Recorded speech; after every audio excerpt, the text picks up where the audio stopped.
Fine. So, a very good afternoon, a sort of good evening to you.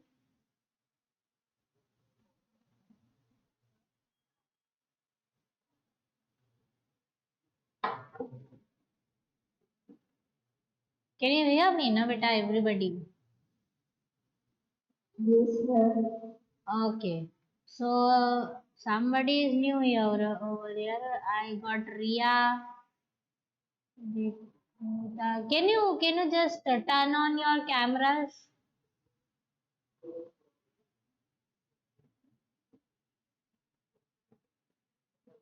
Uh, uh, and join with your own names. Who is Aditya? I am not getting. I have girls only in my class. Is somebody is new?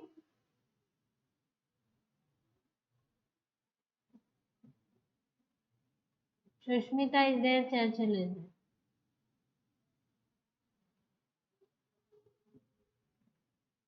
Just turn on your cameras and be on the screen once for attendance.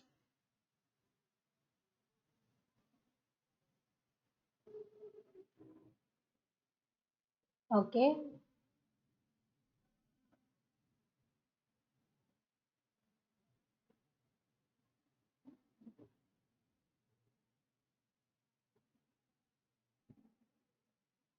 Ria, Sushmita.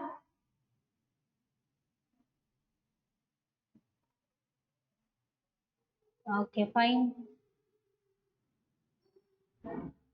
Good. So,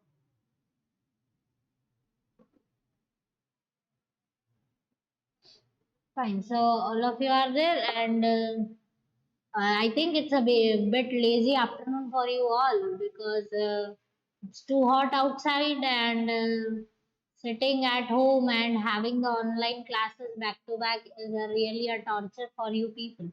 So it's okay. Uh, I will torture you more with bio. So and genetics. So I think if we recollect the things from the offline classes, we have completed with, we are almost done with monohybrid cross, that is single gene inheritance, that is being done. Okay, then law of dominance, law of segregation. What do you mean by test cross? Dihybrid cross, independent assortment, incomplete dominance, codominance, and multiple alleles. Till here, we are done. Am I right? Yes, Okay. Any doubts regarding these topics, or if you have came across some of the questions, if you have practiced, do you feel like that you are not able to get the logic or you are not able to solve them?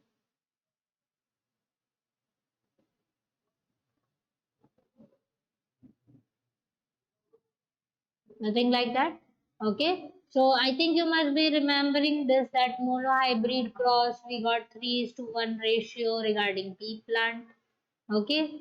Then law of dominance, law of segregation by Mendel,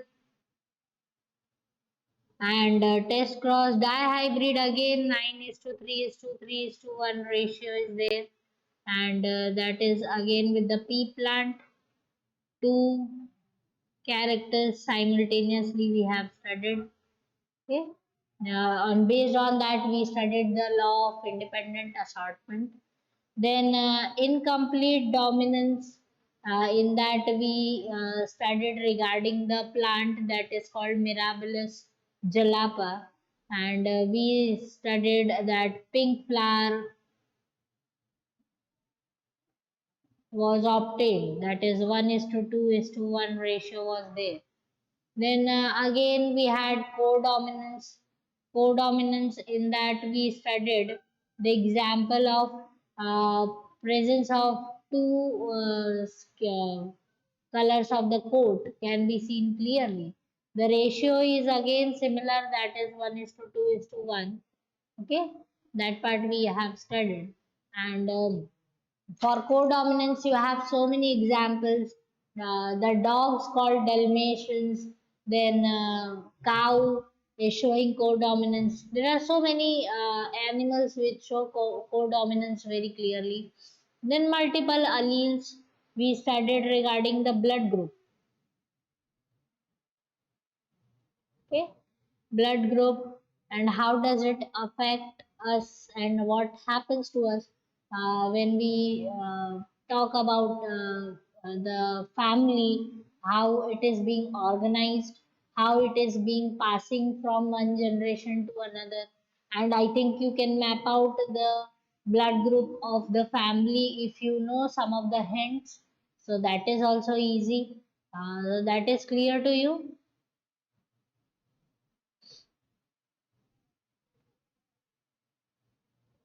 Okay, everybody is clear regarding this? Okay. Now, now the things will going to be a complex little bit. So, because अभी तक जितना हम पढ़ रहे हैं ना बेटा, उसमें हमको पता चल रहा है कि अच्छा मेंडल ने इसको डोमिनेंट बनाया, उसको रिसेसिव बनाया, और ये एक जीन है इस कैरेक्टर के लिए है. Like that we have are very much clear with the thoughts. But now the things are bit confusing, bit complex. Means confusing in the sense it will include more and more content now. So that part you should know. Okay, so we will begin with the first next content after this is polygenic inheritance. Okay, so this is something when you are studying polygenic inheritance. So understand this word clearly first of all. Poly as we know now, अब तो आप masters हो रहे हो धीरे धीरे words को समझने में. ठीक है, क्योंकि बायो पढ़ने के बाद काफी सारे वर्ड्स जो है वो हम हिंदी में संधि करते हैं ना, कुछ भी दो वर्ड्स को मिला के एक वर्ड बनाना, बस उसी तरीके से biology is like sandhi of many of the words. Okay, so polygenic means many genes inheritance, something like many genetics related to many genes or that. Okay, so polygenic inheritance we will study on the skin color in humans. Okay, given by Davenport. Spelling थोड़ा सा गलत हो गया है scientist का typing में, वो आप करेक्ट कर लेना, आर नहीं है उसमें. ठीक है,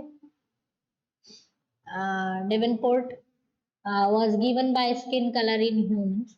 Now see this same logic you have to apply that जब भी जेनेटिक के एक्सपेरिमेंट्स होते हैं हेरिडिटी वाले, तो सभी के दिमाग में जो होता है वो मेंडेलियन जेनेटिक आता है, क्योंकि बहुत सीधे सीधे प्रोसेस है एंड सीधे सीधे रिजल्ट्स है. So most of the time it is like okay fine, हमारे पास जो भी आप लिखने के लिए जल्दी मत करना बेटा, ये सारे पॉइंट्स जो है आप आराम से लिख सकते हो. फर्स्ट ऑफ ऑल अंडरस्टैंड, मैं ये स्क्रीन लेकर भाग नहीं जाऊंगी, it will be here only. Okay, so see this. First of all, try to understand the statements, then you will understand the experiment also. Okay, so given by Davenport, skin color in humans, very important. So basically हमारे लिए क्या count होता है कि हम दो skin colour count करते हैं, that is black and fair, that is white. सो अगर ब्लैक व्हाइट को हम स्किन के उसमें लिखते हैं तो that is dark and fair. That is what the two things or the two phenotypes that may appear in the population. But in between, you have that wheatish also. Okay, in between we have wheatish. Sort of you will say that incomplete dominance, ऐसा कुछ कि इन दोनों की वजह से wheatish complexion आ जाता है. But now the concept changes a lot because here we are going to study about polygenic inheritance. Is that when two or more independent pairs of genes which affect the same characteristics. Okay, अभी तक हम क्या पढ़ रहे थे कि एक ही pair of gene है जो एक पर्टिकुलर कैरेक्टर के लिए रिस्पॉन्सिबल है। But now what we are studying that two और more independent pair of genes. ठीक है, very important to understand this one, that it can be more than two also. बहुत ज्यादा नंबर ऑफ जीन्स जो है वो एक ही कैरेक्टरिस्टिक्स को इन्फ्लुएंस कर रहे हैं, affect the same characteristics, but in an additive manner are known as multiple or cumulative genes. ठीक है, इनको हम क्या बोलेंगे, मल्टीपल जेनेटिक जीन्स और cumulative genes. Cumulative, I think you understand the word cumulative, आप लोगों का टेस्ट का रिजल्ट भी क्यूमुलेटिव आता है स्कूल से, तो आई थिंक यू गेट दैट कि पीछे के सारी चीजें लेकर आगे एक रिजल्ट देना। सो बहुत सारे टेस्ट लो और उन सब के मार्क्स डालो और फिर मार्क्स जो आएंगे वो आपका क्यूमुलेटिव रिजल्ट होता है। ठीक है, सो सिमिलरली बहुत सारे जीन्स जो हैं वो एक ही कैरेक्टरिस्टिक्स पर काम कर रहे हैं in an additive manner. Additive manner मतलब सभी जीन्स अपना अपना इन्फ्लुएंस देंगे। ऐसा नहीं है कि बहुत सारे जीन है तो मैं काम करूं दूसरा काम नहीं करे, या व्हाट एक जन एक्टिव है दूसरे से कोई इन्फ्लुएंस नहीं होगा, ऐसा नहीं है। सभी अपना अपना प्रेजेंस जो है वो मार्क करवा रहे हैं, and that is called presence of multiple और cumulative gene. Okay, now these genes affect the degree of development of a character quantitatively. Very important thing. Okay, degree of development of a character, that is quantitatively. मतलब ये gene के कितने number में present है वो बहुत matter करता है। ठीक है, अगर वो 3 पेयर्स हैं तो कितने कैसे काम कर रहे हैं, वो 4 पेयर्स हैं तो कैसे काम कर रहे हैं, 2 पेयर्स है तो कैसे काम कर रहे हैं। So these genes affect the degree of development of a character quantitatively. अगर वो कम है तो रिजल्ट अलग होगा, वो ज्यादा है तो रिजल्ट अलग होगा। समझ आ रहा है ये?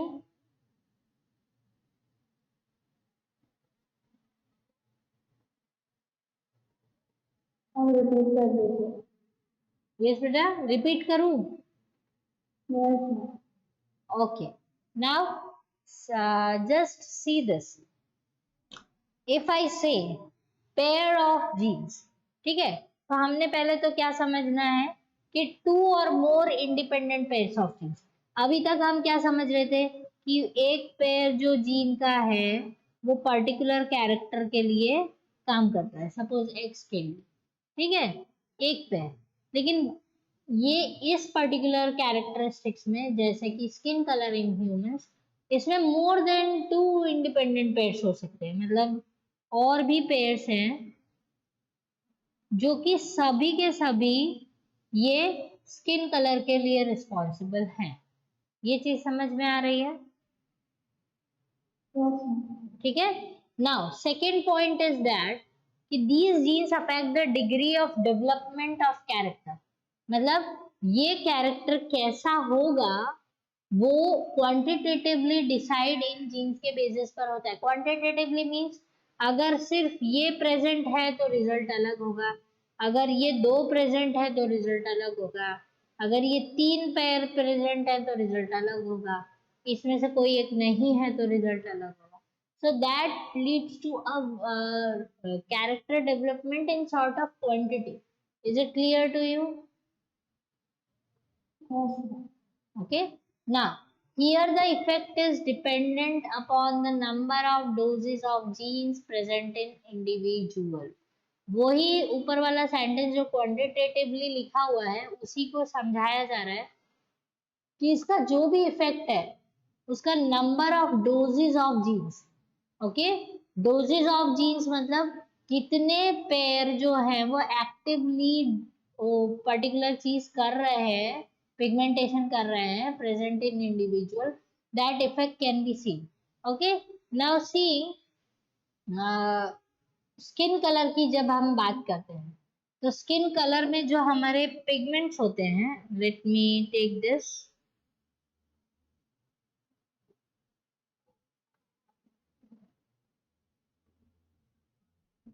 सी this, skin colour, skin colour जो है, it depends on pigmentation.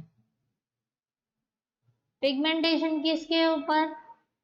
Based on melanin. Okay, melanin क्या है? एक टाइप का हार्मोन। ठीक है, अगर मेलेनिन का प्रोडक्शन ज्यादा है तो स्किन कलर डार्क है, अगर मेलेनिन का प्रोडक्शन कम है तो स्किन कलर फेयर है। ये चीज समझ में आ रही है?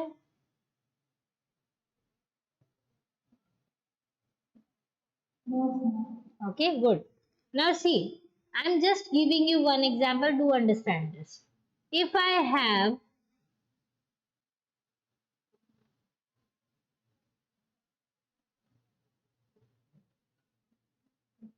like this, इतने पेयर ऑफ जीन्स हैं जो मेलेनिन प्रोडक्शन को इन्फ्लुएंस करते हैं। ठीक है, तो नंबर ऑफ डोजेस क्या समझा रहा है, मतलब डोमिनेंट होने चाहिए। सपोज अगर ये जो पेयर है वो एक्टिव है, तो सिर्फ ये ही पेयर इन्फ्लुएंस करेगा प्रोडक्शन ऑफ मेलेनिन। ओके, अगर दो एक्टिव हैं तो दो इन्फ्लुएंस करेंगे, तीन एक्टिव है तो तीन इन्फ्लुएंस करेंगे, चार पांच छह जितने जो जितने भी पेज दिए हुए हैं, अगर वो सभी इन्वॉल्व हो जाएंगे प्रोडक्शन ऑफ मेलेनिन में, तो स्किन कलर कैसा हो जाएगा? एकदम डार्क। ये चीज समझ में आ रही है?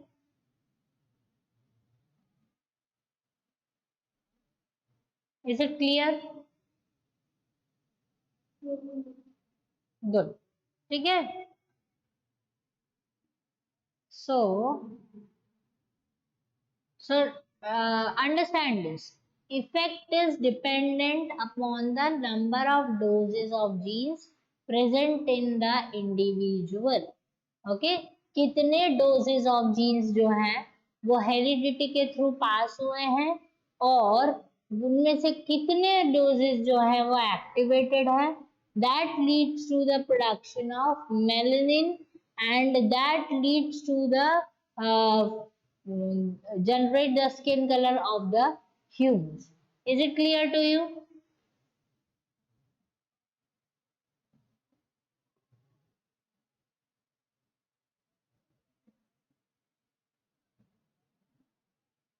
Please. Good. So, see this chart.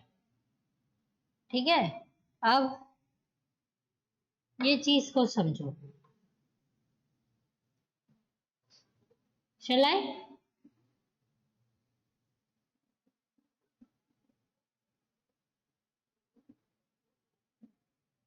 Ma'am previous screen एक बार दिखाइए।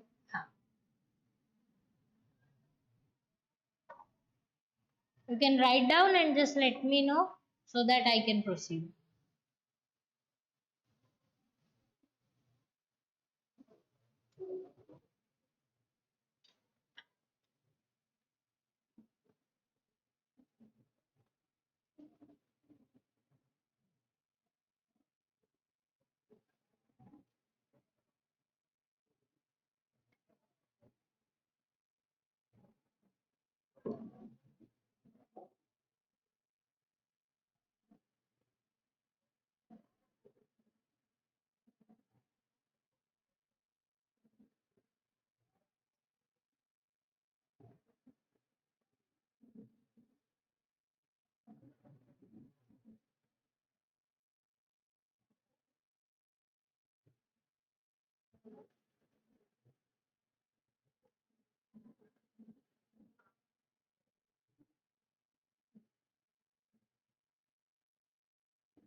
Is it done?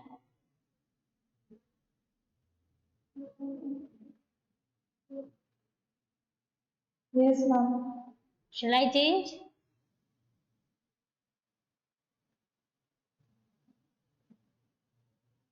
Yes, ma'am. Okay. Now see this. मैं आपको एक चार्ट दिखा रही हूँ. ये चार्ट आपको तब समझ में आएगा जिसके पहले हम एक और चीज समझेंगे तब. So see this. Humans में स्किन कलर को, ठीक है, स्किन कलर कंट्रोल या कोड होते हैं 3 जीन्स के बेसिस पर, कंट्रोल्ड बाय 3 जीन्स. और वो 3 जीन्स कौन से हैं? ए, बी एंड सी. ठीक है, 3 जीन्स कौन से हैं? ए, बी, सी. एंड उनके अलील्स जो हैं वो 6 अलील्स हैं. You have 6 alleles for them. तो ए के जो 2 अलील हैं वो ये हैं, बी के अलील्स जो हैं वो ये हैं, और सी के, these are the 6 alleles for the 3 genes. Is it clear to you?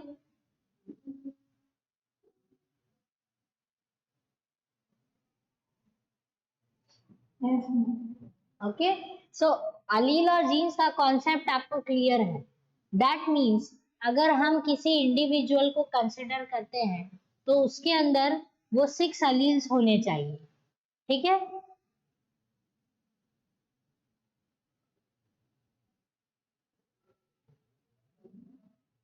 Clear? Okay.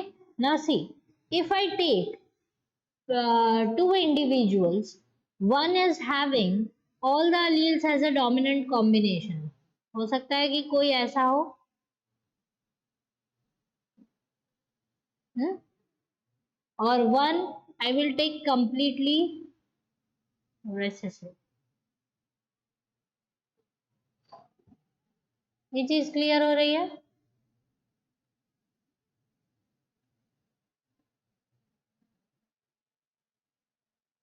Clear बेटा?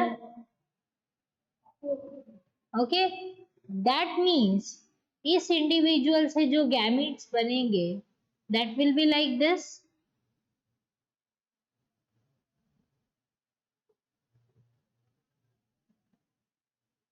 And individual producing gametes from this will be this.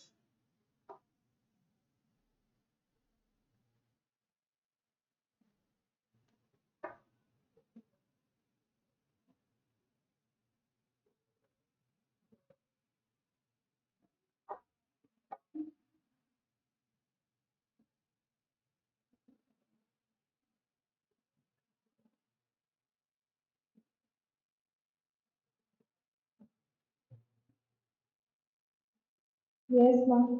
हो गया? Okay. Now see this. Gamete formation जो है वो या आइदर प्योरली डोमिनेंट है या purely recessive है. Now different type of combinations can be formed just because of presence of these types of gametes. So just see this chart. Okay, one combination is shown on this side, one gamete combination is on this side. और अगर इस तरह के combination वाले जो individuals हैं, if the gametes are in fuse, and so what will be the result that can be seen? So if completely dominant, okay, can you see the result? It should be this one, capital A, B, B, C, C. समझ में आ रहा है? Yes, ma'am. Okay, this is how you should understand. Gamete formation किसी भी combination में हो सकता है. You don't know that individual is purely homozygous or heterozygous. So if it is a heterozygous, अगर purely homozygous है तो definitely ये condition तो है ही. ठीक है. प्योर होमोजाइगस है तो एक ये वाला कंडीशन तो देगा ही, pure homozygous, pure homozygous. But heterozygous condition में कोई भी कॉम्बिनेशन हो सकता है। You have three alleles over, three pair of alleles over here, so any type of combination is possible. So can you see the variation of the result? ये chart देख रहे हो आप?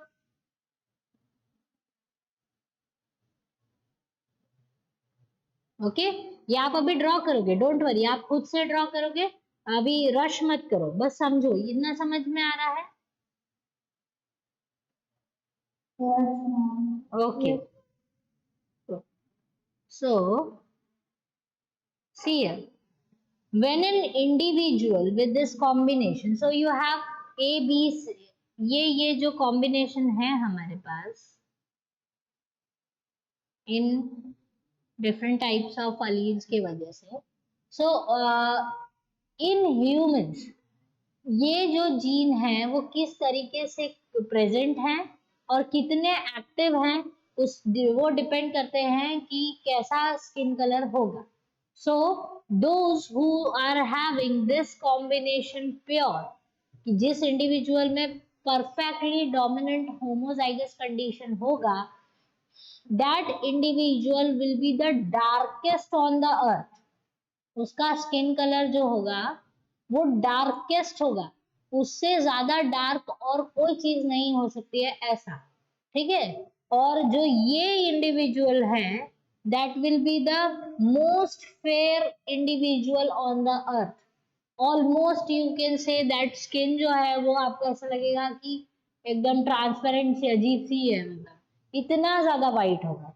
Okay, so if these are the condition, these are the true results, but in between you will get the wheatish shades, और वो shade एक या दो नहीं है, you have the full chart of it, क्योंकि जितने भी इनके मिक्सचर होंगे इस पर्टिकुलर उसके, so if I write like this, that for a b b c c, and एक ये कंडीशन हो सकती है, एक हो सकती है ये, I am writing directly, okay.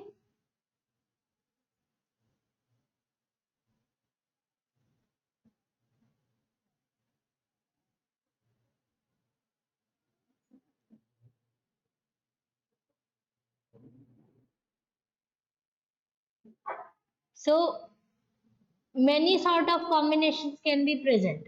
तो मैं इसको एक बहुत सिंप्लीफाइड फॉर्म में समझाती हूँ आपको, कि अगर ये 6 अलील्स हैं इस तरीके से, अगर ये पर्टिकुलर कॉम्बिनेशन है, that means all of them are actively involved in the formation of melanin, ठीक है।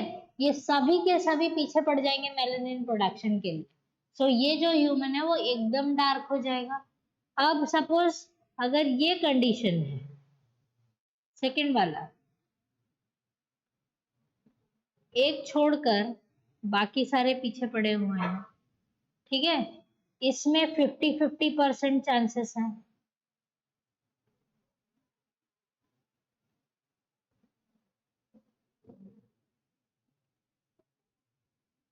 ओके। और इसमें सिर्फ एक ही है जो ये काम कर रहा है मेलानिन प्रोडक्शन का। सो these types of I have drawn the shades, कि मतलब ये जो ब्लैक किए हैं वो सभी के सभी रिस्पॉन्सिबल है for the production of melanin. अगर ये चीज होती है ऐसे, तो आप ये जो डार्केस्ट स्किन है, आप you know that it is the healthiest skin on the अर्थ, इसके जितना हेल्दी स्किन और कोई नहीं हो। और ये जो पर्टिकुलर कंडीशन है, दिस इज कॉल्ड डिजीज। ये जो स्किन है ये डिजीज्ड होती है, it is not considered as healthy to be fair. You are more healthy if you have wheatish और dark wheatish complex complexion. Is it clear to you?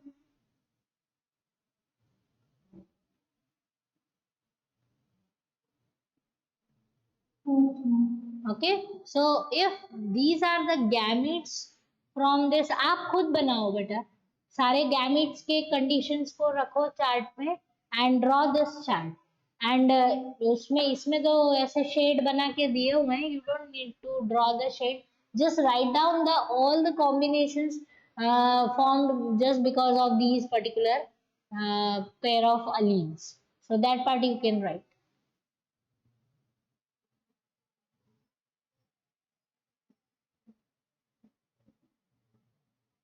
ये chart आप खुद प्रैक्टिस करो, इसमें से कॉपी करने की जरूरत नहीं है, try to practice on your own.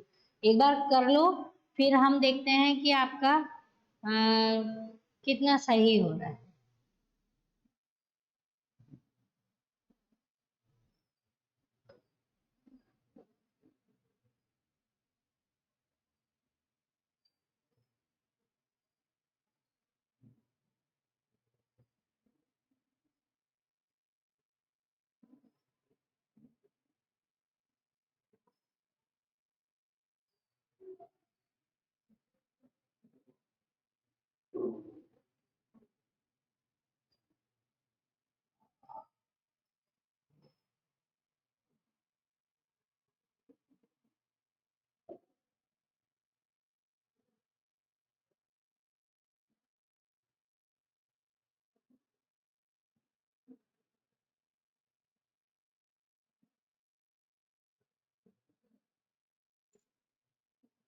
Are you able to are you able to make out the different different जो कॉम्बिनेशन है वो अलील बना रहे हो, बना पा रहे हो आप खुद से?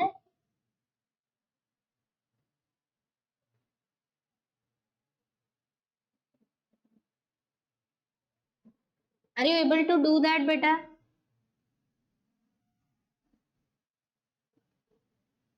Yes, ma'am. Okay.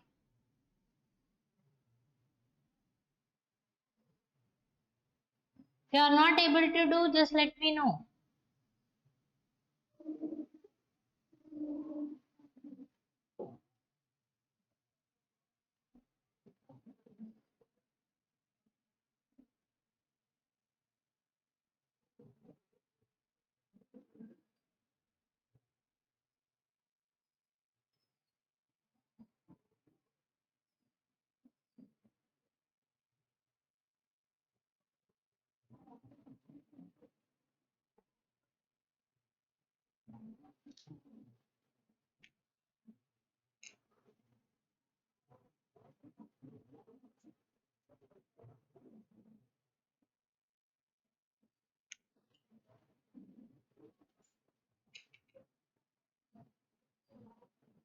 रिया, हो रहा है बेटा? Yes, ma'am. Any problem? No, ma'am.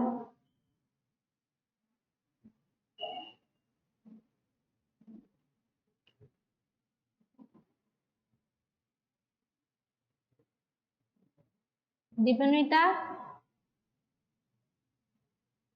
Yes, ma'am. Okay.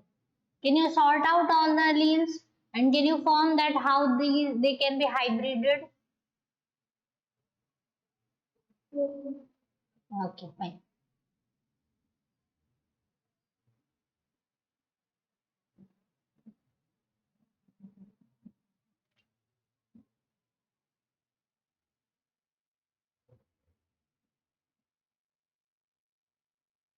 Shall I proceed?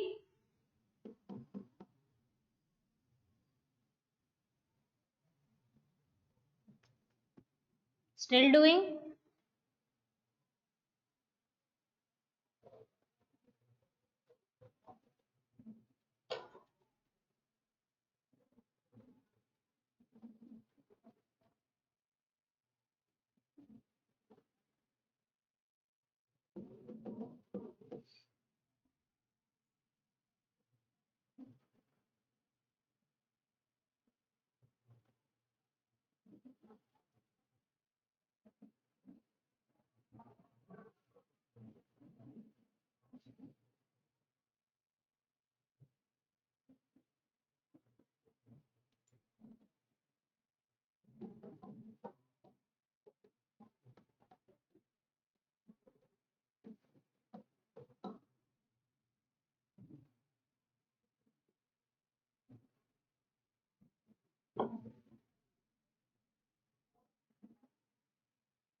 Done with this बेटा?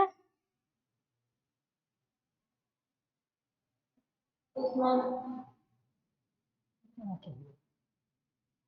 Churchill, Sushmita, Yes, ma'am. हो गया? मैम चैट कंप्लीट नहीं हुआ। अच्छा, मीन्स अलील्स फॉर्म कर लिए, आपने गैमिट्स फॉर्म कर लिए थे? यस मैम, सारे कॉम्बिनेशन। हाँ हाँ, okay, write it down. Dipanwita, आपका हुआ बेटा? का हाँ, कर लो, finish it off.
Done, okay. किसका हो गया? सुष्मिता का हो गया?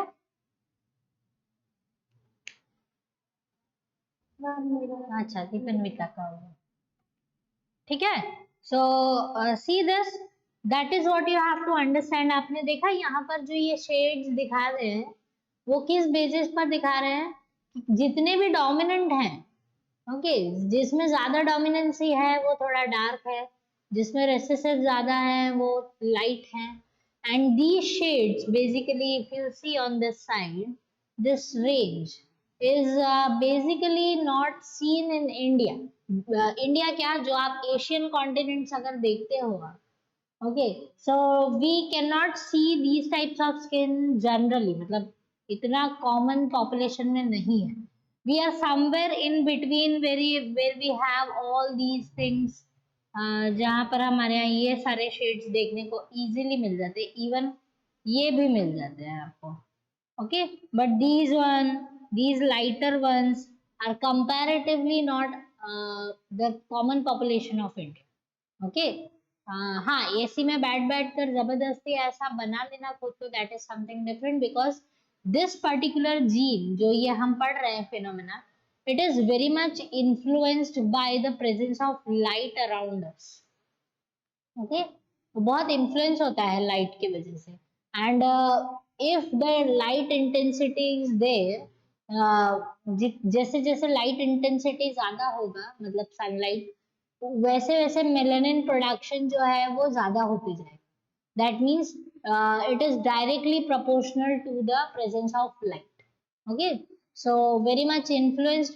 अब आपको समझ में आना चाहिए कि हेरिडिटी जो है या जीन्स है आपके, वो एनवायरमेंटल इन्फ्लुएंस भी लेते हैं। That means how your surrounding is, it is very much important, because your genes are basically behaving as according to your environment। जैसे साउथ इंडिया के एनवायरमेंट में लाइट जो है वो बहुत डायरेक्टली फॉल करता है near to the equator, so sunlight का जो वो एंगल है और रेस का जो एंगल है वो सीधे है, people over there at that place are darker, and if you move towards the north India, you will see that the people will have the fair shades of the skin, okay, so it is not like कि काला है वो गोरा है और को कुछ लगा लिया है इसलिए ऐसा है, ऐसा नहीं है। it completely behaves how your environment is and what type of this combination is present in your particular skin। अगर आपकी बॉडी के अंदर ये वाला प्योर होमोजाइगस कॉम्बिनेशन है, तो फिर कोई भी कॉस्मेटिक आपको इस कॉम्बिनेशन तक नहीं ला सकता है। आ रहा है समझ में? ठीक है, गॉट इट? हाँ, थोड़ा बहुत फर्क हो सकता है, मतलब in between if you see, आप ये जो शेड है जैसे वो थोड़ा सा इसके जैसा हो सकता है, लाइटर शेड और ढूंढ लेते ऐसा, ऐसे हो सकता है। वो भी बिकॉज ऑफ इससे आपका जेनेटिक कॉम्बिनेशन नहीं चेंज हो रहा है, because this particular genetic feature is response very much influenced with the presence of light. तो light अगर कम है, means if you are continuously sitting in AC, not exposing to the sunlight and all that, then definitely आपका skin जो है वो comparatively fair हो जाएगा। आया समझ में? Yes, ma'am. ओके। तभी आपने देखा होगा कि आ, आ, जो चूहे होते हैं वो बहुत ज्यादा गोरे होते हैं, देखा है? मेनी ऑफ द मूवीज में स्पेशली वो क्यों गोरे होते हैं? क्योंकि basically they live in the darker region, darker places, so sunlight doesn't is not present over there, so they become fair and they become white colored skin tone they get. Okay, somebody joined us. Who is this? Neelanjan.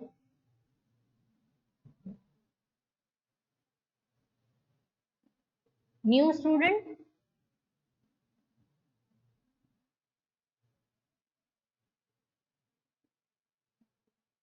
uh, Excuse me, can you hear me? Neelanjan Mahanti.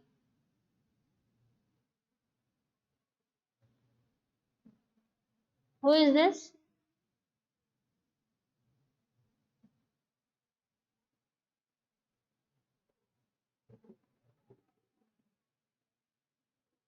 Neelanjan?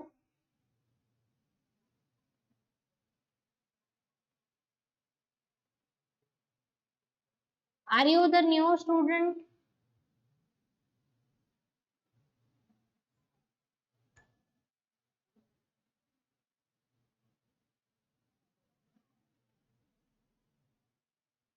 Fine. So, is this thing is clear to you? Polygenic inheritance? Yes, ma'am. Good. So, next is pleiotropism. Okay. So, if I say pleiotropism, अब इसका मतलब क्या है? That we will see. So, definition wise, we will go. Wait, yeah, don't rush to write. First, do understand the definition. That is, उस अभी इसके पहले हमने पढ़ा पॉलीजेनिक इनहेरिटेंस। उसमें क्या हो रहा है कि ढेर सारे जीन्स जो हैं वो एक ही कैरेक्टर को डिफाइन कर रहे हैं, या एक ही कैरेक्टर को कोड कर रहे हैं या इन्फ्लुएंस कर रहे हैं। ठीक है। अब प्लियोट्रॉपिज्म जो है, इसमें क्या हो रहा है कि multiple effect of single gene, एक जीन है जो बहुत सारे कैरेक्टर्स को कंट्रोल कर रहा है। ठीक है, उल्टा multiple effect of single gene expression of many characters which are not related to each other through one gene. ठीक है, that means जो भी मेरे पास पर्टिकुलर पेयर है एक्स वाई जो भी है चीज, ठीक है, वो बहुत सारे फिनोटाइप्स को कोड कर रहा है, और वो सारे फिनोटाइप्स का एक दूसरे से कोई भी मतलब नहीं है। That is called pleiotropism. Is it clear to you?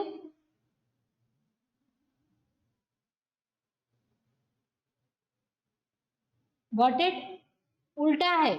जो पॉलीजेनिक इनहेरिटेंस में हमने क्या पढ़ा है कि बहुत सारे जीन एक कैरेक्टर है, और प्लियोट्रोपिज्म में क्या है, बहुत एक ही जीन और बहुत सारे कैरेक्टर्स है। Is it clear now?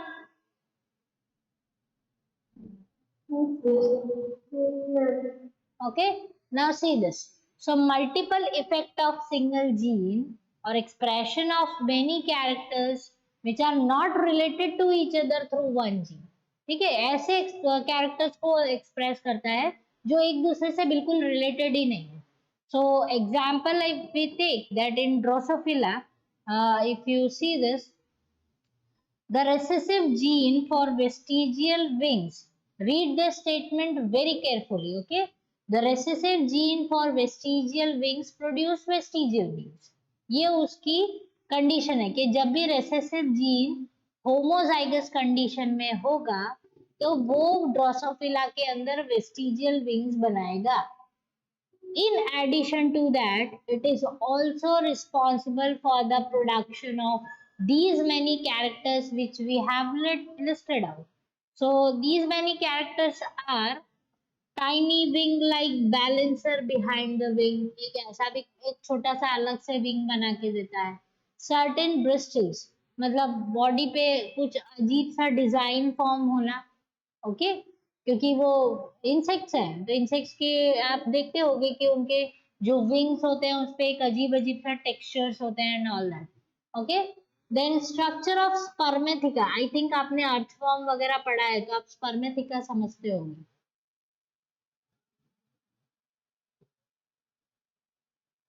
पढ़ा है ना? Yes. Okay, so you know that's and low number of eggs. Eggs का जो नंबर है वो थोड़ा कम हो जाता है. That is pleiotropism. It's like weird. इन सब जो पर्टिकुलर कैरेक्टरिस्टिक्स है उसका इस चीज से कोई मतलब नहीं है. बट स्टिल ये रिसेसिव जीन्स जब होमोजाइगस कंडीशन में होते हैं तो वो ये सारी चीजें भी इन्फ्लुएंस करते हैं. That is called pleiotropism. Understood this?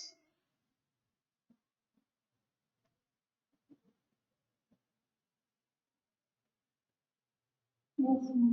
Ma'am, first sentence में not related to each other to one gene का मतलब क्या है? दैट इज व्हाट आई से थ्रू वन जीन. मतलब ये पर्टिकुलर जो जीन है वो जो एक्सप्रेस कर रहा है जो कैरेक्टर्स को वो कैरेक्टर्स आपस में कोई रिलेशन रखते ही नहीं है. Understood this? Yes, ma'am.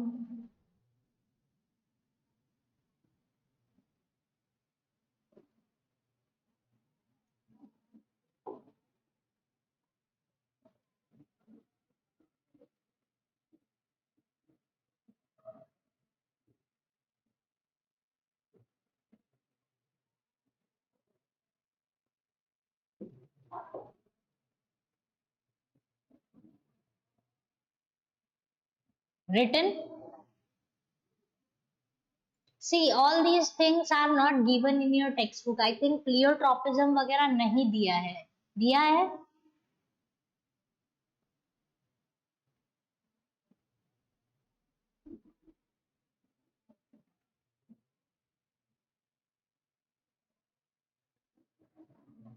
If it is, it's not, I think, given in your textbook, but you have to read all these parts because they are the part of NEET. Okay. Ma'am So, दिया है. hmm? Ma'am book में दिया है. हाँ, थोड़ा बहुत दिया होगा, but you have to understand these logics very clearly. Ma'am second point एक बार और बता दीजिए.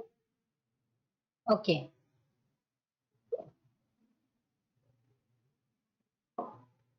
See this.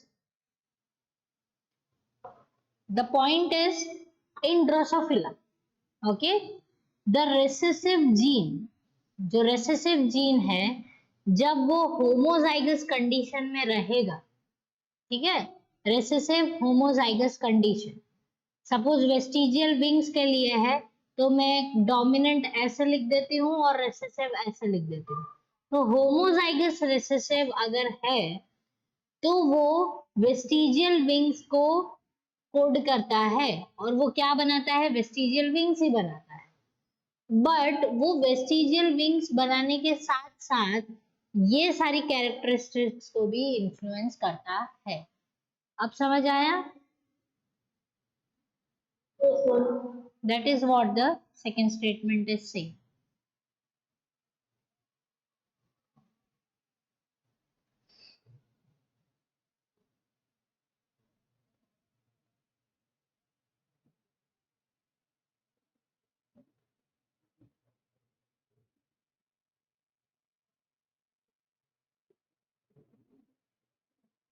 Written?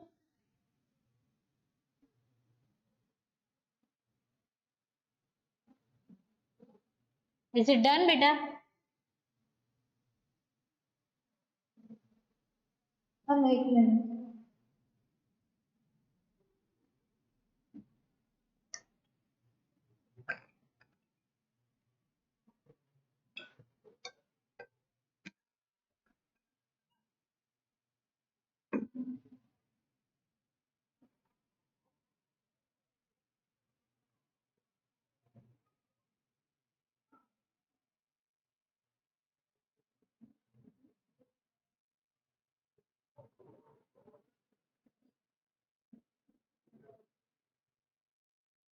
Just let me know when I should change, okay?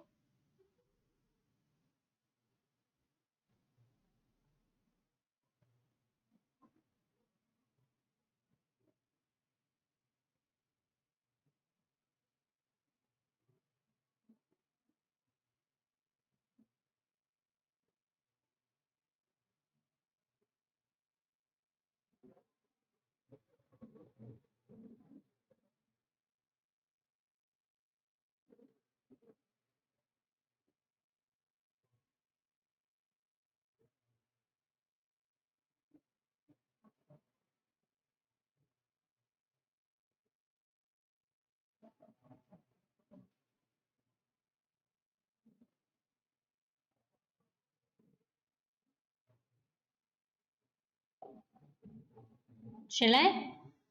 Ma'am ये फिनाइल कीटोनुरिया क्या है? Okay. So first of all, इसके other examples हैं sickle cell anemia and phenylketonuria. फिनाइलकीटोनुरिया वगैरह जो है ये जेनेटिक डिसऑर्डर्स हैं जो अभी हम आगे पढ़ेंगे इसी चैप्टर में. और वो क्यों पढ़ेंगे? क्योंकि वो मेटाबॉलिक जेनेटिक डिसऑर्डर्स है, मतलब आपका पूरा पूरा मेटाबॉलिज्म जो है वो डिस्टर्ब होता है ये डिसऑर्डर हो, ये एक जीन के गड़बड़ होने की वजह से. और क्योंकि अभी आप थोड़ा और डिटेल पढ़ोगे तो आपको पता चलेगा कि एक छोटी सी चीज की वजह से इतने बड़े बड़े डिसऑर्डर्स होने के चांसेस हैं.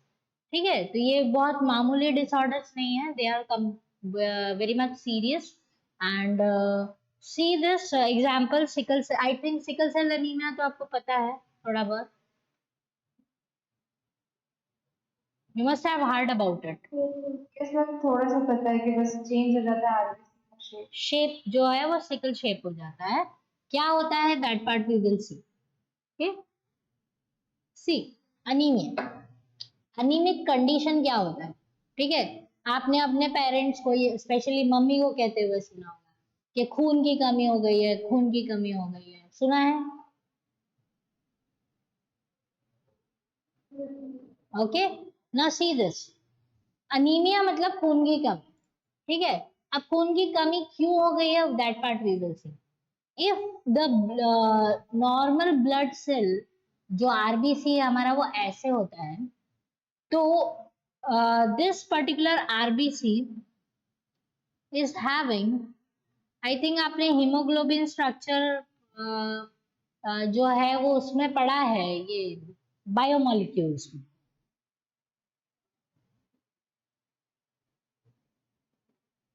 पढ़ा है ना. Beta chain, alpha chain. Have you studied regarding proteins, quaternary proteins and all that? If not, तो जब आप पढ़ोगे तब देख लेना. सी दिस, मैं एक बहुत सिंपल सा आपको लॉजिक समझाती हूँ कि जब हमारा ब्लड जो है वो नॉर्मल इस शेप का होना चाहिए, मतलब कॉन्केविटी होना चाहिए आरबीसी में, और डोनट शेप का होता है almost. Okay, and one haemoglobin can carry 4 oxygens.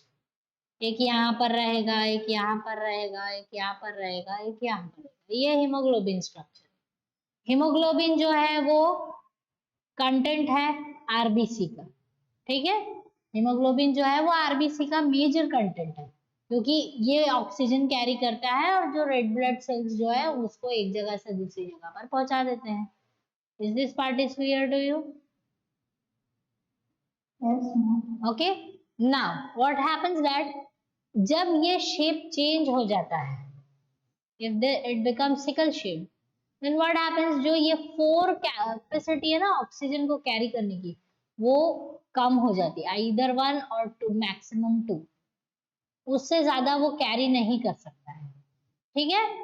Then अगर ऐसा होता है तो उस वजह से क्या होता है, ये पर्टिकुलर सिचुएशन की वजह से, इस वजह से the person suffers from restlessness, the person suffers from the lethargy, the person suffers from that highly respiratory activity can be seen. आपने देखा होगा कि ना वो एकदम अगर सिकल सेल पेशेंट्स हैं तो वो कई बार जो होते हैं वो थोड़ा सा चलने पर एकदम हाँफने लग जाते हैं, क्योंकि उनके पास ऑलरेडी ऑक्सीजन सप्लाई बहुत कम है, so they don't have that much strength to pull out all the oxygen and breathe in and give to each and every tissue, and that leads to the exhaustion.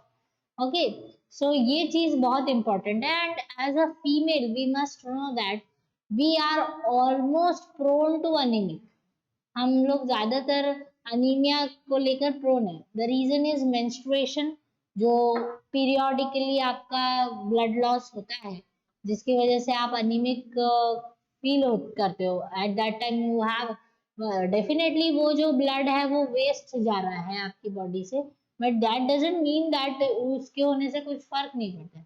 You are at that time you feel weakness and all that, because आप anaemic हो जाते हो, blood loss है, सब कुछ हो रहा है, तो अनीमिया बेसिकली ब्लड लॉस है, तो ब्लड लॉस होता है उस वजह से। एंड दूसरी चीज, जब ये सिकल सेल शेप्ड हो जाते हैं तो ये स्मूथली फ्लो नहीं कर सकते ब्लड वेसल में। आप देख रहे हो कैसे एक जगह पर जाके जमा हो गए हैं।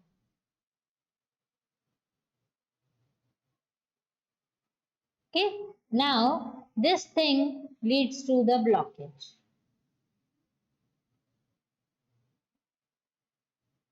Understood this part? ओके, ये ब्लॉकेज कर सकता है, और उस वजह से जो पेशेंट है वो कई बार बहुत ज्यादा रेस्टलेस हो जाता है, and they have to go for the little bit minor surgeries and all that. So sickle cell anaemia है वो जेनेटिक डिसऑर्डर है, इसमें हम कुछ कर नहीं सकते हैं क्योंकि जीन्स तो चेंज हो नहीं पाएंगे, लेकिन इस पेशेंट को बहुत ज्यादा केयरफुल रहना होता है with respect to the physical activities. Understood this ना?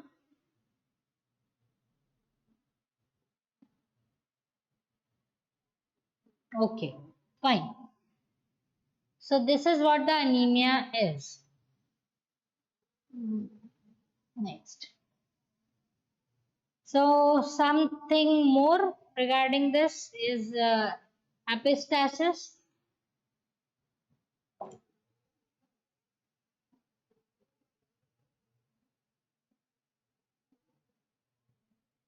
Shall I go for this?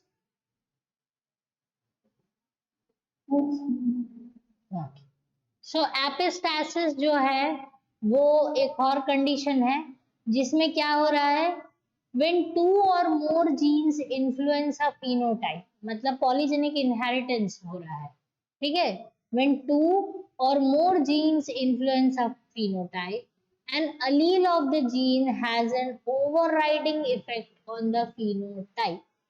एक जो अलील होगा किसी भी जीन का, वो ओवरराइडिंग इफेक्ट दिखाता है। ओवरराइडिंग मतलब कुछ अलग ही टाइप का फिनोटाइप को इन्फ्लुएंस करेगा, एकदम उसको एक्सेप्शनल बना देगा, is epistatic to other genes involve. Okay, मतलब वो पर्टिकुलर जीन जो है वो बाकी सारे जीन को सबसाइड कर देता है, और overriding effect on the phenotype. Overriding means वो इतना ओवरली इफेक्ट होता है फिनोटाइप कि आपको विजुअली उसका रिजल्ट तो दिखेगा ही दिखेगा, बट साथ में वो जो है that phenotype is clearly visible to you, and you can make out कि okay fine, that person is suffering from epistasis. Once you will learn medical, then you will come to know about all these terms, and physically you can see the things. Understood this?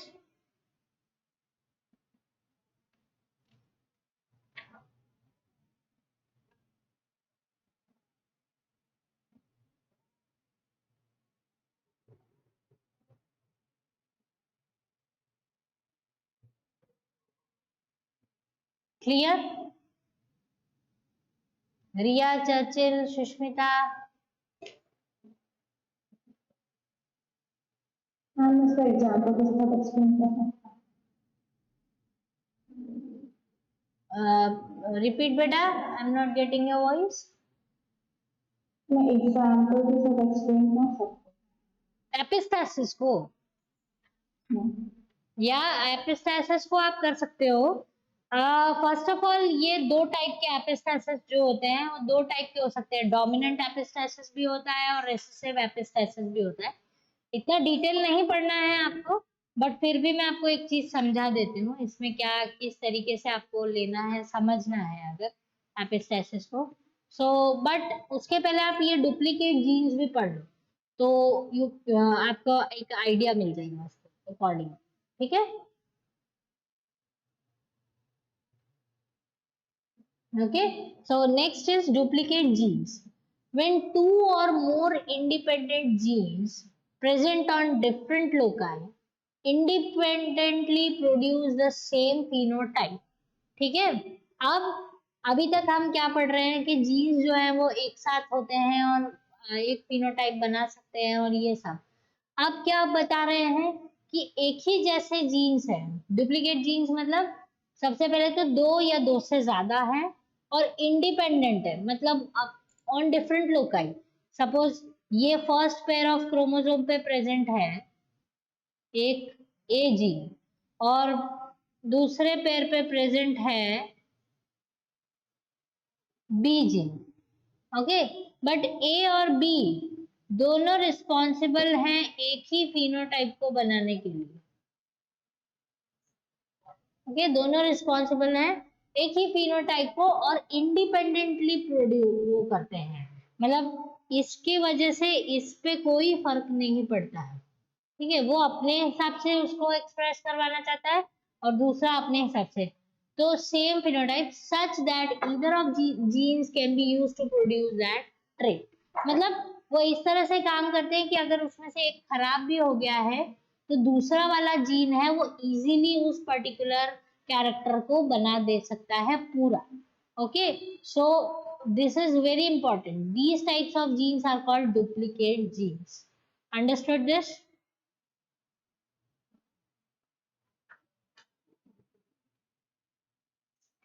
Clear?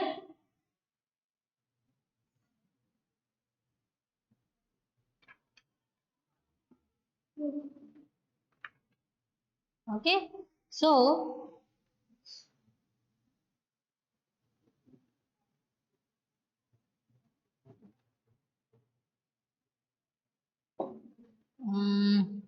I will give you the example of epistasis first of all.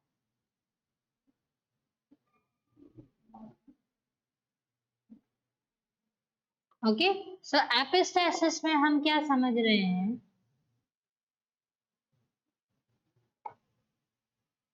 कि overriding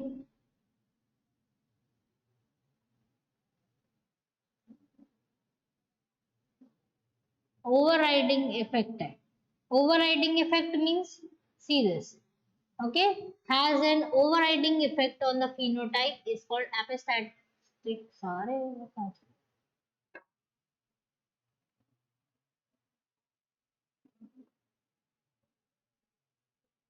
okay, so overriding means जैसे कि अगर हम एक example लेते हैं, अम,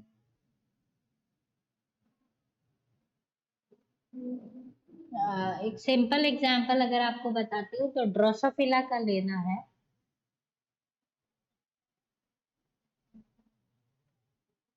okay, Drosophila जो है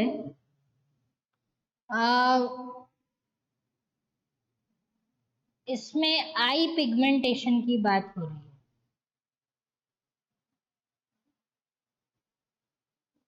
okay, eye pigmentation of Drosophila. Okay, these Drosophila जो है सबसे पहले इसमें बहुत सारे जीन्स जो हैं वो ये पर्टिकुलर आई पिगमेंटेशन का काम कर सकते हैं।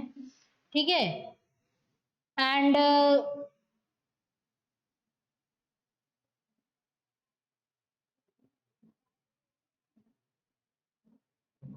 एक चार्ट के थ्रू समझा देती हूँ आपको। सी दिस, इफ ये एक जीन पेयर है जो रिस्पॉन्सिबल है फॉर आई पिगमेंटेशन, ठीक है, वाई वाई है, ये भी रिस्पॉन्सिबल है आई पिगमेंटेशन के लिए, जेड जेड है, वो भी रिस्पॉन्सिबल है आई पिगमेंटेशन के लिए। सभी के सभी काम कर रहे हैं eye pigmentation for Drosophila. Now because homozygous condition में ज्यादातर ऐसा होगा, ठीक है।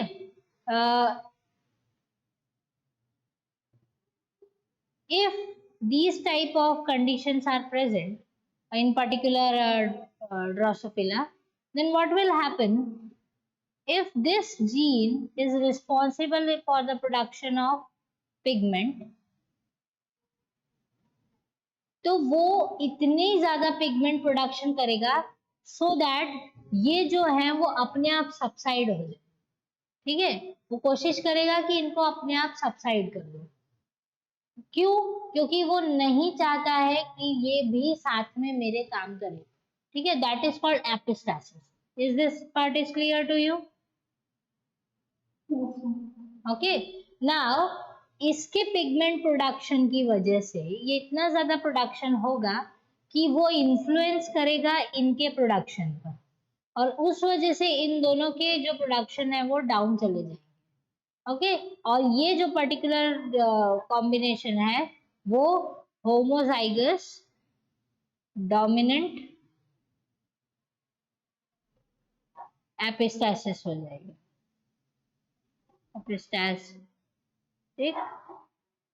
स्टैटिक, स्पेलिंग करेक्ट कर लेना, एपिस्टासिस करके over other pairs.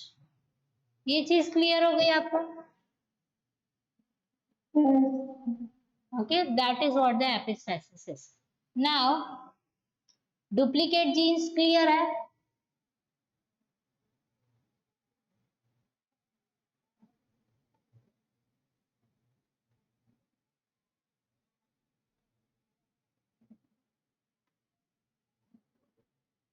Duplicate genes clear है बेटा? Okay, when two or more independent genes present on different loci, location एकदम अलग है, पेयर ऑफ जीन्स एकदम अलग है, बट फिर भी वो एक ही फिनोटाइप बनाने पर तुले हुए हैं, such that either of genes can be used to produce that trait। मतलब बॉडी उनमें से किसी भी पेयर ऑफ जीन्स को लेकर वो पर्टिकुलर कैरेक्टरिस्टिक्स आप में दिखा सकती है, ठीक है। वो कभी भी एक दूसरे को इन्फ्लुएंस नहीं करेंगे और वो अपना काम नॉर्मल करते रहेंगे। Understood this?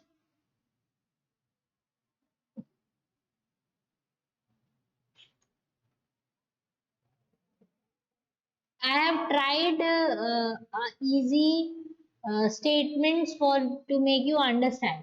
आप बुक्स जब पढ़ोगे तो हो सकता है थोड़ा सा कंफ्यूजन आए, अगर रेफरेंस बुक्स पढ़ोगे तो, ठीक है। So don't get worried because you can read this, you have a very simple outline regarding these topics with you।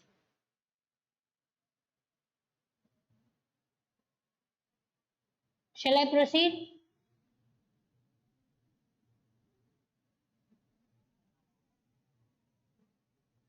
Shall I change कर दूं स्लाइड?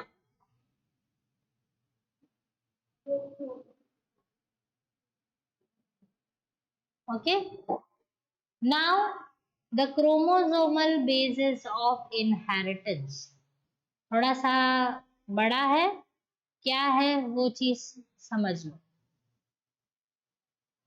ओके, पहले समझ लो फिर काम करेंगे। Now see this, Mendelian genetics, मतलब मेंडल ने अपने जब भी चीजों को बाहर रखा, अपनी लॉस को पुट किया प्रूव करने के लिए, तो उसके पास जो है वो बहुत सारे इंस्ट्रूमेंट्स नहीं थे।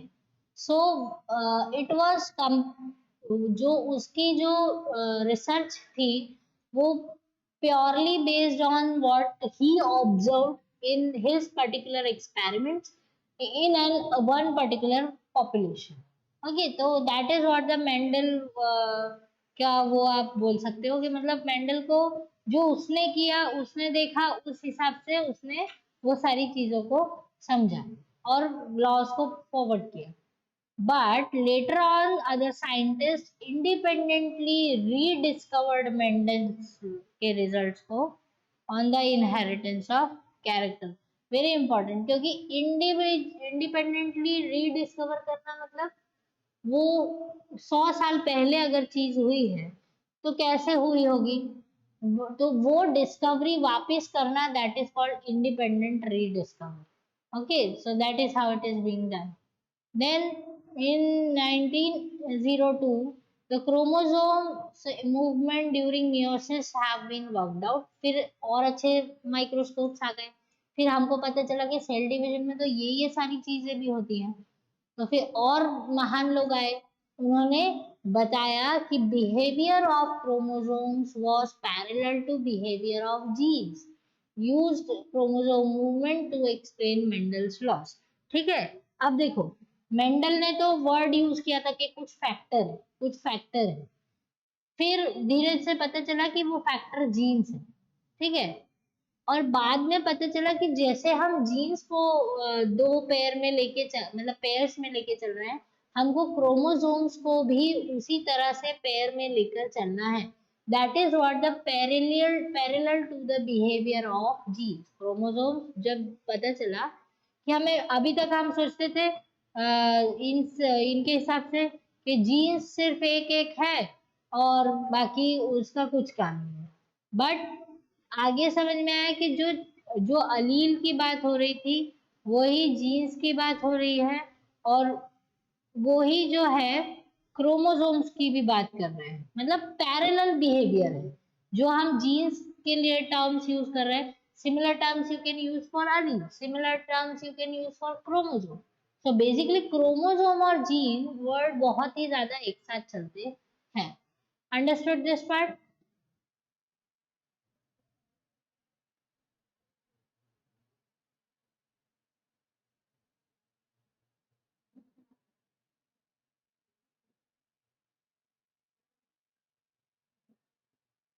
शैल आई चेंज? थक गए हो ये समझ के?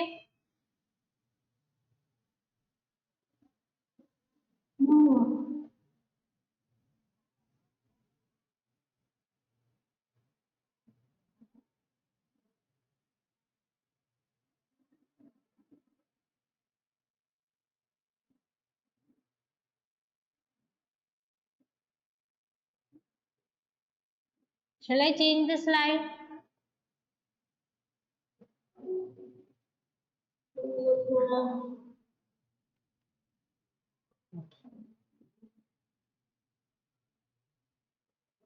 See this.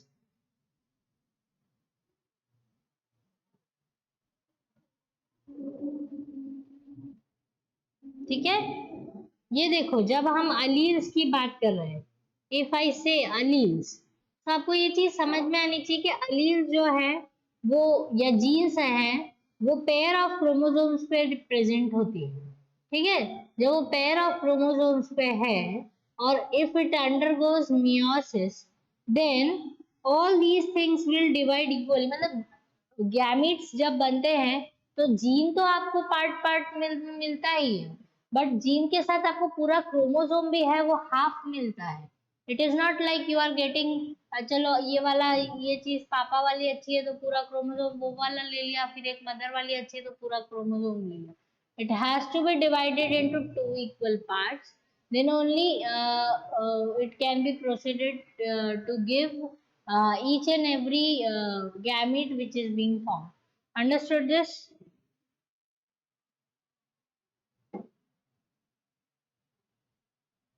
Can you see this diagram?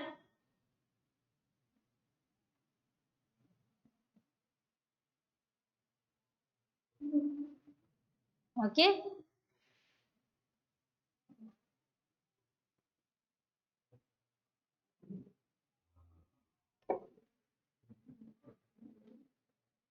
Okay. Now ये पैराग्राफ पहले समझ लो, उसके बाद आप लिखना. So organisms of each species have a fixed number of chromosomes. That is true. कोई भी पर्टिकुलर ऑर्गेनिज्म में है जो है उसके फिक्स नंबर ऑफ क्रोमोसोम्स होंगे, but Mendel's hypothetical units are not chromosome. जब मेंडल ने डिस्कवर किया तो उसे तो क्रोमोसोम्स पता ही नहीं थे, दे आर जीन्स। उसने फैक्टर्स लिखा था but that is called genes. Genes are located on chromosomes in various numbers of each chromosome. Okay, तो जीन्स कहाँ पर लोकेटेड है? क्रोमोसोम पे लोकेटेड है। Chromosomes as well as genes occur in pair. जैसे हम जीन्स की बात करते हैं वैसे ही हम क्रोमोसोम्स की भी बात करेंगे। ठीक है, the two alleles of a gene are located at homologous sites on homologous chromosome।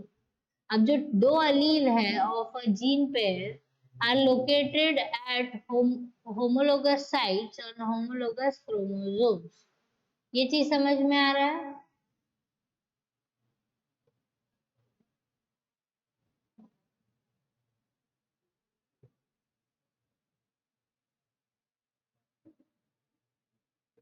ये चीज लाइन समझ में आ रही है बेटा?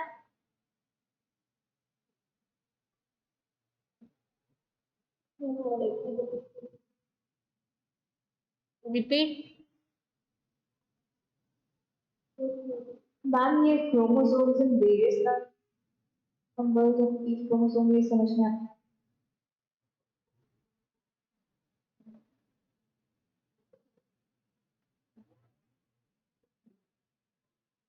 I am not getting what you are saying. ठीक है, कोई बात नहीं, आगे चलते हैं। So Sutton was one scientist, Sutton Sutton जो भी बोलो। He did what he did was, उसने अपना जो क्रोमोसोमल थियरी है वो मेंडेलियन प्रिंसिपल्स के साथ वो कर दिया, मिक्स किया, और उसके बाद क्रोमोसोमल थियरी ऑफ इनहेरिटेंस बनाया।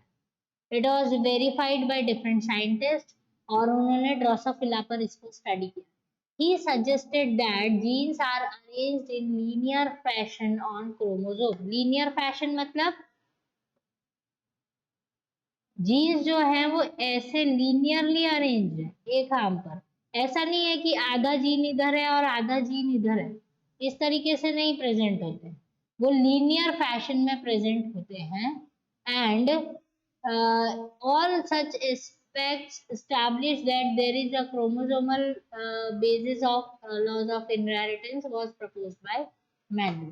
तो जो मेंडल का जो पूरा जो थॉट था, जो मतलब फैक्टर्स को लेकर और क्यों कैरेक्टर्स इस तरीके से आए हैं, वो बहुत ज्यादा वेरीफाई होने के बाद उस chromosomal basis of laws of inheritance were also proposed. ना मतलब अब जो लॉज है वो थोड़ी सी चेंज हो गई है उसके accordingly, so that part we will see. Okay, see points of chromosomal theory of inheritance. उसके पहले आप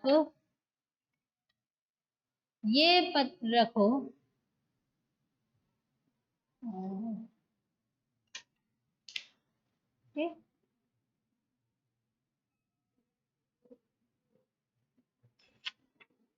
okay fine. So if this is clear, shall I change the slide?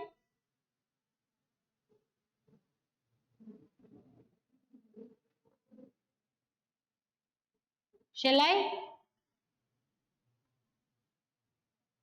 Ma'am ये second line, Second line, which one? ये genes are located on chromosomes। In various numbers of each chromosomes। ठीक है, genes are located on chromosomes in various number of each chromosome. मतलब अगर gene जो है वो एक क्रोमोसोम पर लोकेटेड है, ओके, तो वो वेरियस नंबर्स होंगे। सपोज यहाँ पर 100 है एक या एक आर्म पर, यहाँ पर 1000 जीन्स हैं, और दूसरे क्रोमोसोम पे हो सकते हैं यहाँ सिर्फ 50 हो, यहाँ पर 5000 हो। सो नंबर में vary. Is it clear to you? Yes ma'am. Okay, but chromosomes और जीन्स हमेशा पेयर में ही मिलेंगे, वो हमको फिक्स कर लेना है।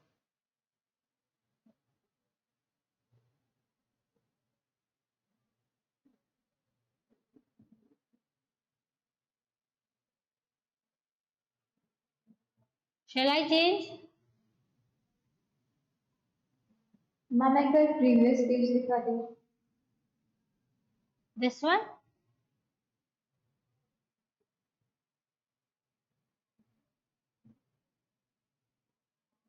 मैम वो टेक्स्ट वाला।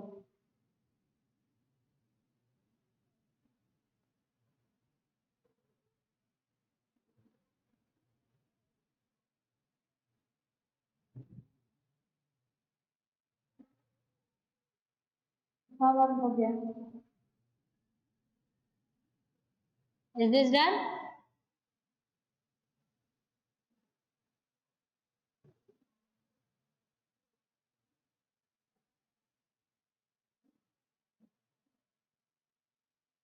Yes ma'am.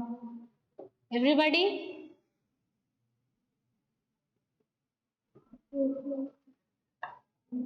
Okay.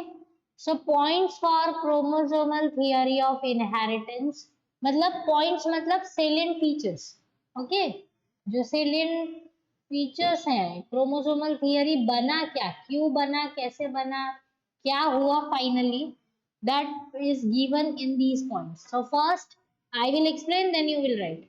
Genes or genetic information is carried by chromosomes only. That is true.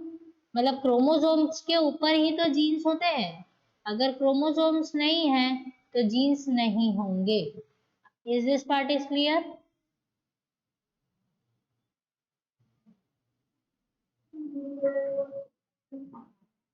Okay. Then genes are located on specific location on chromosomes called locus or loci. एक से ज्यादा location है तो loci. Okay. Jeans का जो location है वो बहुत स्पेसिफिक और फिक्स्ड लोकेशन है पर्टिकुलर ऑर्गेनिज्म के ग्रुप के लिए. अगर आप ह्यूमन जीन की बात करोगे तो अगर मेरे फर्स्ट क्रोमोसोम पर टिप पर स्किन कलर का जीन है, दैट मीन्स पूरी ह्यूमन रेस में वो जो जीन है वो वहीं पर रहने वाला है, वो कहीं पर से हटेगा नहीं. उसको हम बोलते हैं locus. Understood?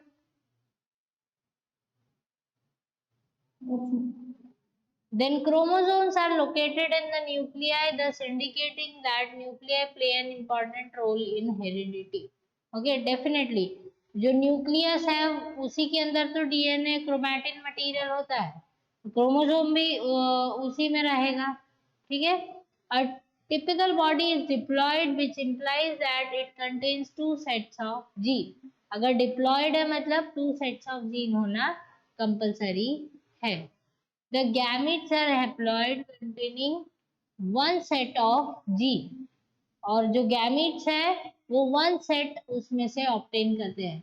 Thus during gamete formation the chromosome number is reduced to half. इसलिए meiosis जब होता है तो उसे reduction division भी बोलते हैं.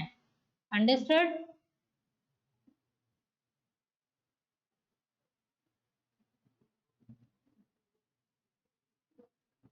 ये समझ में आ रहे हैं points? Yes. Are you writing?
Done. चलाए चेंज.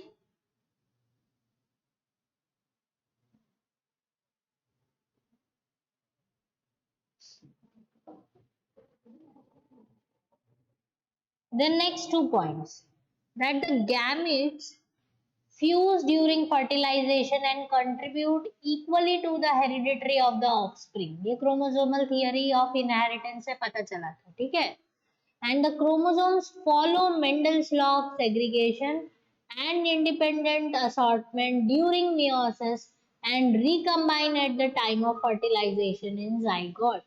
ये बहुत इंपॉर्टेंट पॉइंट है, just to market chromosomal theory का एक बहुत ही आईएमपी पॉइंट, दैट क्रोमोसोम जो है वो Mendel law of segregation and independent assortment दोनों फॉलो करते हैं.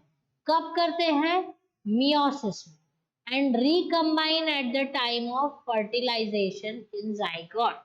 जब भी फर्टिलाइजेशन होगा स्पर्म और ओवा के थ्रू, तब ही ये दोनों जो है वो रिकम्बाइन होंगे. Understood this part?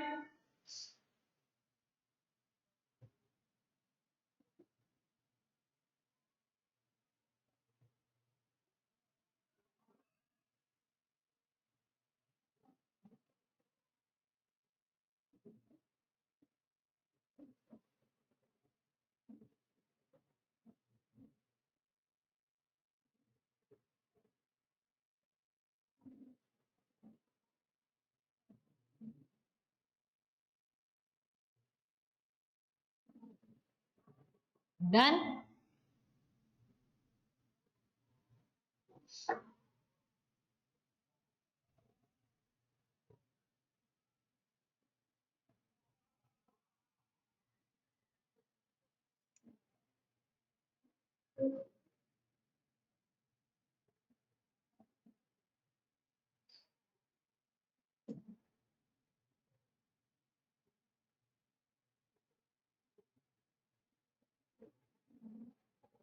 Okay, so that leads to the parallelism drawn between genes and chromosomes. फिर सभी को लगा कि ओके, जीन्स और क्रोमोसोम्स के लिए हम जो स्टेटमेंट यूज करते हैं कई बार, वो जीन्स के लिए भी वर्कआउट करते हैं और क्रोमोसोम्स के लिए भी वर्कआउट करते हैं, क्योंकि वो दोनों पेयर में प्रेजेंट है, दोनों मेंडल्स लॉ फॉलो करते हैं, क्योंकि जीन्स जो है वो पार्ट ऑफ क्रोमोसोम्स है. तो जो क्रोमोसोम्स के साथ हो रहा है वो जीन्स के साथ भी होगा ही. That is true. Okay, so उन दोनों के बीच में एक पैरेलल आइडिया फ्लो किया, that I will teach after some break. You can have a break of minimum 20 minutes जैसा. Just relax, then we will proceed further. Understood this?